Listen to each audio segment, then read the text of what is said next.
Hi, I'm Taylor Doyle with the Floral Eclectic based out of Dallas, Texas, and I'm here today to walk you guys through a tutorial for Florist Review magazine featuring some Alexandra Farms garden roses.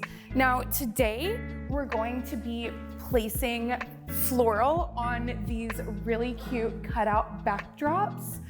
These have been really trendy in the industry right now for backdrops for cakes, sweetheart tables, backdrops for parties, stuff like that. So I'm going to teach you my techniques for putting floral on these backdrops.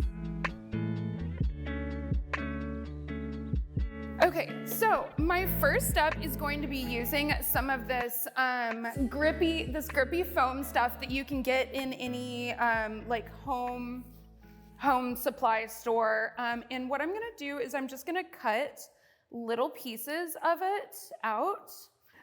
This is gonna allow us to grip our C-clamps onto an otherwise like slippery surface. I'm just gonna take a little square and I'm going to wrap it around where I want my first C-clamp to go. And then I am going to attach my C-clamp, and the C-clamps are these little twisty things that you can find at the hardware store. You can find them on Amazon. I got these solid black ones on Amazon because the solid black actually gets hidden a lot better than the bright orange ones. So what you're gonna do is you're going to attach the C-clamp to the backdrop wherever you want one of your anchor points to be. And the size of C-clamp just kind of depends, first of all, on the thickness of your backdrop and then the weight of what you're gonna put on it. So I have a couple different sizes that I always bring to every event. And so the whole point of this actually is so that you have an anchor point to attach any of your other mechanics to. Because unless you're able to drill straight into backdrops, which often you're not, often they're rentals, you need to have anchor points that aren't damaging the backdrops, but something that's strong enough to hold, 20, 25 pounds of floral. So that's what I'm doing. So I've got my C-clamps attached. I've got them cranked down as much as I can without damaging the backdrop. And then what I'm gonna do is I'm just gonna take a standard floral cage and I am going to zip tie it to my C-clamps.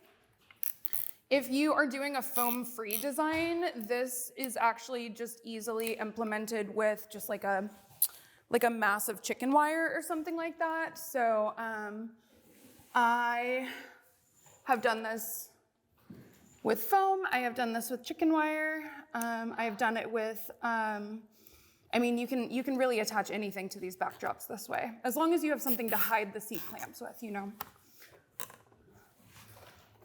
So I'm gonna attach that, and that's a little floppy forward right now, so I might end up putting another C-clamp right here to hold that back. But you can see, for now at least, it's secure enough to design into. Sometimes with these pre-foamed floral cages, they are a little bit scary with just their mechanics that they have securing themselves. So I'm actually going to zip tie this entire cage shut, just so we don't have an accident where the whole cage falls out or something. I am just going to trim off my excess of my zip ties. And then, ideally, you're at a point where you can step back and put multiple cages where you're wanting them, and then design your floral into it. So I'm gonna add on a couple more cages, and then I'll walk through designing the garden roses into this gorgeous design. So, yeah, okay, awesome.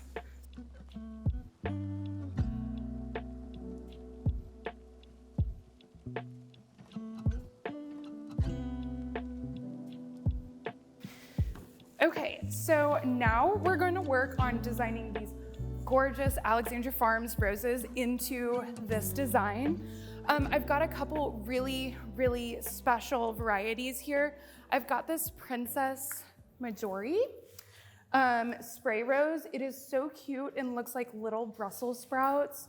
It really makes for a great green accent when you're not using actual greenery in your designs. It's this nice organic look that's actually a garden rose.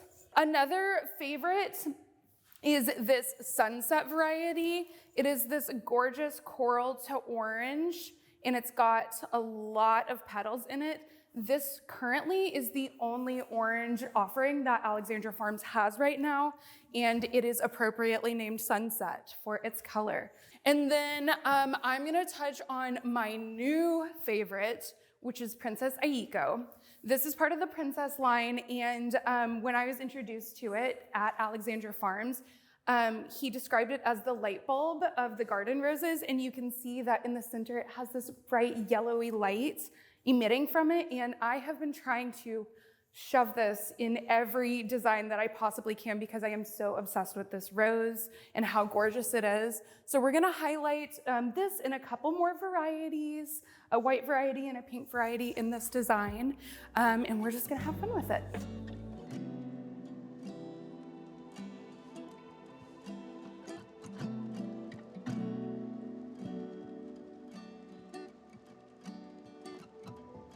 But now I'm just kind of trying to fill in some holes and make some more impactful rose moments here with like a larger bloom. So I'm going a little deeper and a little bit bolder with some of these white roses. These are Lenora. They're a David Austin variety. This is a really pretty, just creamy white rose. And I'm actually a fan of leaving as much greenery on, especially garden roses, that I can. I think the greenery is so pretty and just adds like this really organic kind of whimsy look to it. It actually looks like it's coming out of the garden. So when I process my flowers, I try to leave a good amount of greenery on because you can always take it off, but you can't put it back on. So.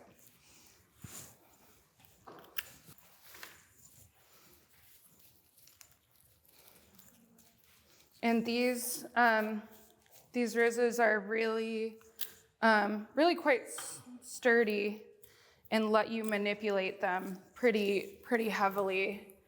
So I like to let them open naturally as far as they can, just because that's how they're gonna look the best. But a lot of times on event day, you'll see us like reflexing and manipulating roses, trying to get them as big and beautiful as they can be for that specific day. So we're just really opening it up to make a big, giant bloom.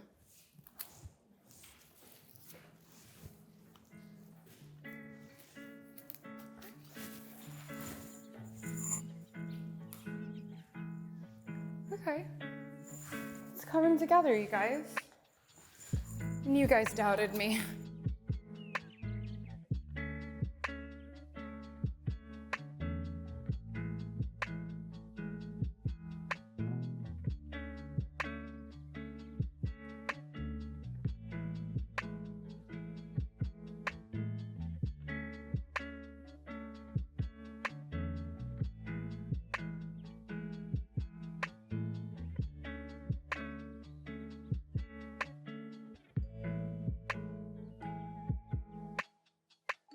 I just finished setting up these florals onto these squiggle backdrops, and I walked you through installing the C-clamps onto the squiggle backdrops, the mechanics of attaching the foam to the C-clamps, and then I installed these beautiful garden roses onto these backdrops. So I wanted to walk you through my design process of why I placed colors where I did.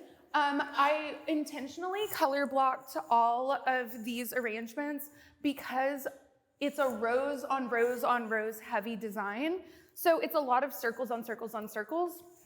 So I color blocked it so that we can appreciate the flowers for what they are and their dimension and their texture, but it gives your eye a little bit of a break so it's not a spattering of colors the whole way through.